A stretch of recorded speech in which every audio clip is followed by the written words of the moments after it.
KSH international का IPO आज से ओपन होने जा रहा है, जो कि करीब करीब में 710 करोड़ का IPO होने वाला है। ये एक मिक्स IPO है, यानी कि आपको ऑफर फॉर सेल और फ्री इशू दोनों मिलने वाले हैं। कंपनी की बात करें तो बेसिकली कंपनी जो है वो वायर मैन्युफैक्चरिंग करती है और करीब करीब में रेवेन्यू और प्रॉफिट दोनों डबल के आसपास में है, लेकिन फिर भी GMP यानी कि ग्रेव मार्केट प्राइस जो है वो करीब करीब में 0 चल रहा है। तो ऐसी स्थिति में हम इस वीडियो में डिस्कस करेंगे कि क्या हमें इस IPO के लिए बिड करना चाहिए, नहीं करना चाहिए, या फिर लिस्टिंग के बाद इन्वेस्ट करना चाहिए। एवरीथिंग डिटेल्स में हम इस वीडियो में डिस्कस करेंगे। डिस्कशन शुरू करने से पहले अगर आप हमारे चैनल पर नए हो और अभी तक चैनल को सब्सक्राइब नहीं किया है तो चैनल को सब्सक्राइब कर लें और बेल आइकन को भी प्रेस कर दें, ताकि फ्यूचर में कोई भी हम इंपॉर्टेंट वीडियो डालें स्टॉक मार्केट से रिलेटेड या फाइनेंस रिलेटेड तो आपका उसका नोटिफिकेशन एट ए टाइम मिले, ताकि आप टाइम फ्रेम के साथ में नॉलेज एक्वायर करके और सही टाइम पर सही डिसीजन लेके बेटर प्रॉफिट गेन कर सको। तो चलिए डिस्कशन शुरू करते हैं और जानते हैं अपने इस IPO के बारे में, यानी कि KSH इंटरनेशनल। बेसिकली बात करें दोस्तों तो आपको मैंने बताया ये कंपनी वायर मैन्युफैक्चरिंग करती है। अब आपको तो पता है इंडिया में इलेक्ट्रिफिकेशन जो है कितना तेज़ी से बूम हो रहा है, और जनरली जो इनका वायर है वो 2 जगह इस्तेमाल होता है, एक ट्रांसफार्मर में और दूसरा जो है इलेक्ट्रिक व्हीकल में, यानी कि EV में।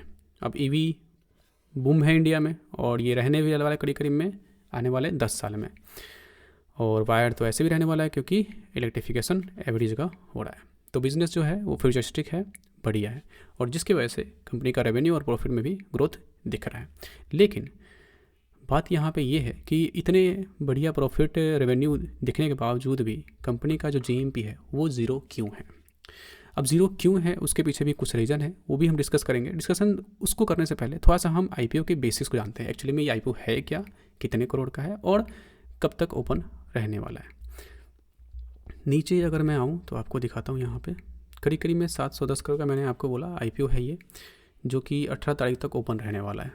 710 करोड़ का IPO आपको 18 तारीख तक ओपन रहेगा। ये आज 16 तारीख से ओपन है। 365 रुपये पर शेयर से लेके 384 रुपये पर शेयर आपको लगने वाले हैं, यानी कि करीब करीब में एक लॉट में आपको 39 शेयर्स मिलेंगे और 14,976 रुपये पे करने होंगे आपको उसके लिए।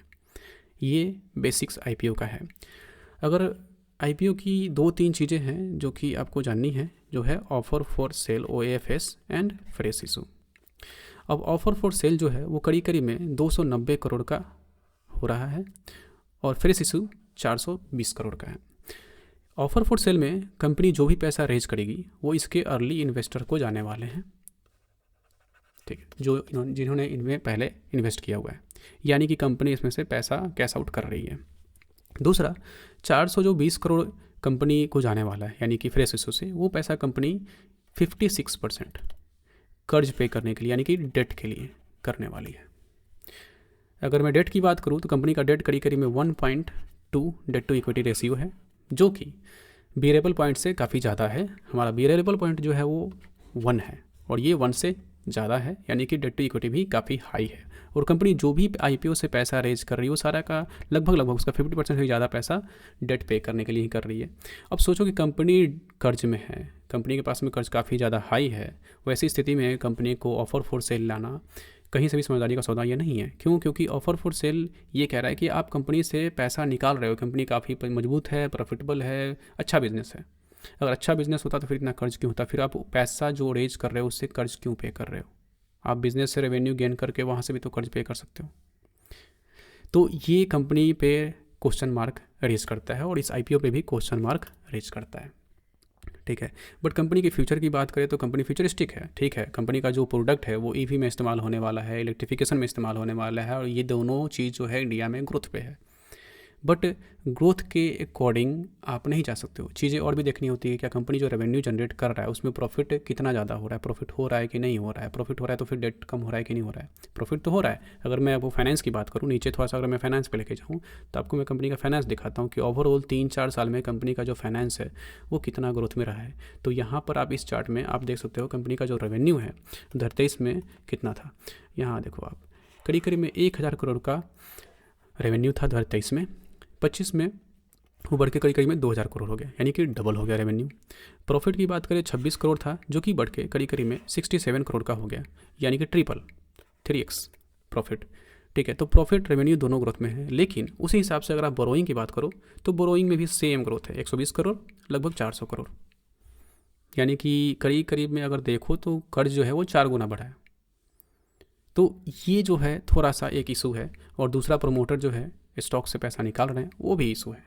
बट अगर कंपनी फ्यूचर में ऐसे ही रेवेन्यू ग्रोथ देती है, प्रॉफिट ग्रोथ देती है, अपना डेट अगर कम करती है, तो मतलब इसमें लॉन्ग टर्म के लिए, इन्वेस्टमेंट के लिए जा सकते हैं। लेकिन अगर आप एक सिर्फ आईपीओ इन्वेस्टर हो और आप आईपीओ से पैसा जो है थोड़ा सा गेन करना चाहते हो, यानी कि प्रॉफिट गेन करना चाहते हो लिस्टिंग गेन से, तो ये नहीं होने वाला है। क्यों? क्योंकि फ़िलहाल में तो अभी जीएमपी जो है वो ज़ीरो चल रहा है, ठीक है।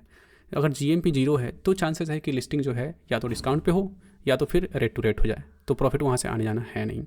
बट अभी क्या है कि आईपीओ जो है वो आज से ओपन ही होने वाला है, ठीक है।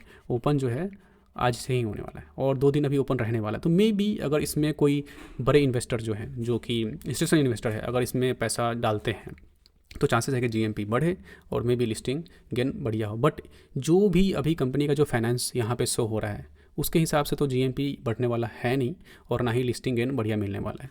तो ऐसी स्थिति में अगर मुझे बिड करना हो तो मैं इसको स्किप करूँगा, बिड नहीं करूँगा, क्योंकि चीज़ें जो है मेरे फेवरेबल में नहीं है।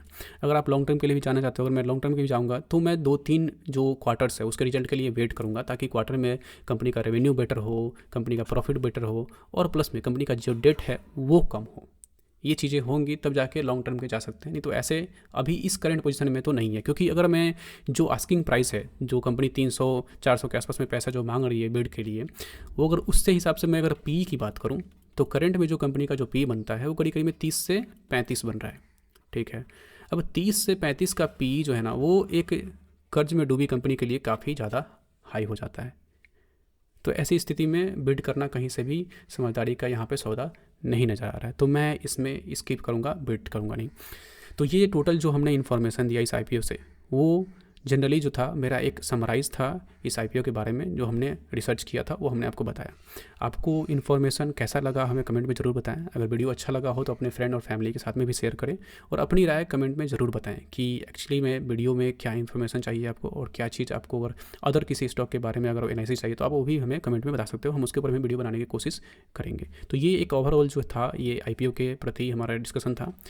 और अगर आपको चैनल पे जुड़े रहना है, फाइनेंस की चीज़ें अगर लर्न करनी है, फाइनेंशियली फ्रीडम पाना है, तो आप हमारे चैनल को सब्सक्राइब कर सकते हो और बेल आइकन को भी प्रेस कर दें, ताकि हम फ्यूचर में जो भी अपडेट्स आपको डालते हैं ना वो आपको एट टाइम मिले। So thank you for watching, see you next video, till then bye bye.